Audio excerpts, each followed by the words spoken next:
Msanii ambaye alikuwa WCB Wasafi Lava Lava leo ameongea na waandishi wa habari kuhusiana na career yake ya muziki baada ya kutoka rasmi WCB,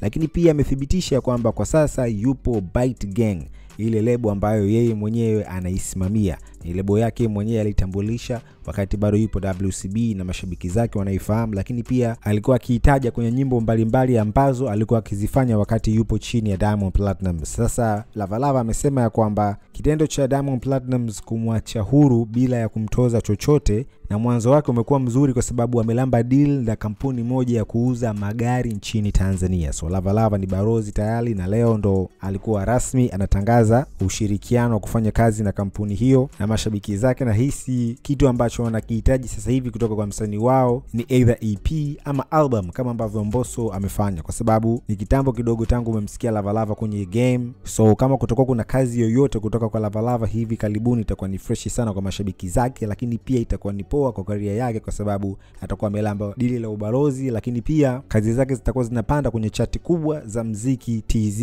na Afrika Mashariki kwa ujumla. Na kwa maelezo ambayo Lava Lava alikuwa anawapa waandishi wa habari ni kwamba kuanzia sasa mpaka wiki 2 zijazo tunaweza tukasikia kazi yoyote kutoka kwake. Lava Lava ni mwandishi mzuri, lakini pia muziki wa amapiano unamkubali kali kwenye nyimbo za mapenzi kwa sababu pia anajua kuandika na ana sauti, lakini pia yupo kwenye list ya wasanii ambao wana melody nzuri ikija kwenye swala za nyimbo za mapenzi. So let's wait and see after the 2 weeks ambazo Lava Lava amesema ni kitu gani ambacho atakuwa anadondosha. Na ukipita kwenye YouTube channel ya Lava Lava utaweza kuona mara ya mwisho ametoa nyimbo ambayo mashabiki zake waliikubali, ni Ina Maana, ambayo imetoka kama miezi 4 iliyopita na zaidi ya views 600,000 mpaka sasa. Lakini pia track ya Amapiano ambayo ilitoa miezi 6 iliyopita akiwa na DJ Juki, MJ, Estokiz pamoja na DJ Awakening, ngoma inaitwa Buguruni Rozana. Usisahau kusubscribe kupitia YouTube channel yetu ambayo ni PJ Classic Media, and this is PJ Classic FM.